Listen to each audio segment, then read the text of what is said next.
Hello friends, मैं हूँ शुभांगी और आज हम लोग डिस्कस करेंगे most important topic of operation theatres that is rapid sterilisation of instruments. किस तरह से हम लोग अगर एक के बाद एक केसेस लेनी है तो किस तरह से हम लोग रैपिड स्टरलाइजेशन इंस्ट्रूमेंट्स का करेंगे। तो यहाँ पे देखिए 5 लीटर की कैन है ग्लूटेरा अल्डेहाइड 2.45% सॉल्यूशन की।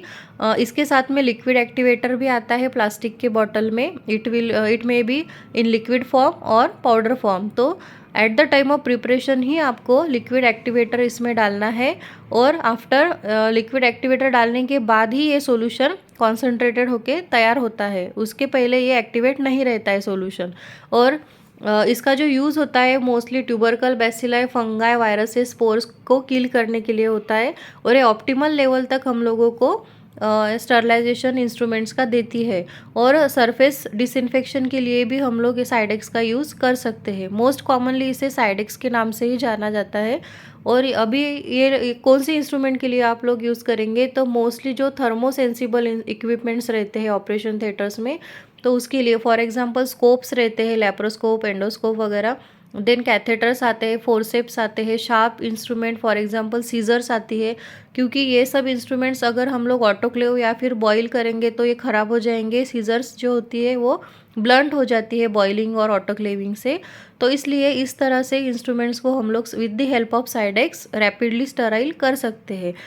तो जब भी आप लोग सॉल्यूशन प्रिपेयर करेंगे तो आपको ध्यान रखना है आईज एंड स्किन का। मोस्टली आपको ग्लोव्स और मास्क वेयर करके ही सॉल्यूशन प्रिपेयर करना होता है, क्योंकि इसके वजह से आँखों में जाने की वजह से इरिटेशन होता है, इन्हेलेशन में भी प्रॉब्लम हो सकती है। तो आपको प्रिकॉशन लेके ही सॉल्यूशन प्रिपेयर करना है।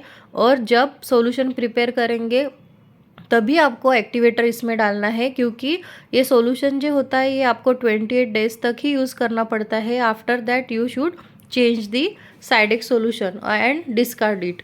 तो दूसरी कैन आपको लेनी पड़ती है। तो इस तरह से हम लोगों को मेन चीज़ें ध्यान में रखनी है कि इसका प्रिपरेशन का date and precaution for the skin and eyes.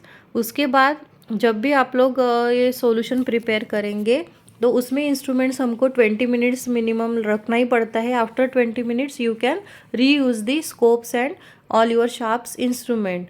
तो इस तरह से साइडेक्स का प्रिपरेशन रहता है। अभी साइडेक्स प्रिपेयर करने के बाद इसका कलर चेंज होता है, ये ग्रीन कलर का होता है। देखिए इस तरह से यहाँ पे सीजर्स डाली हुई है इसमें।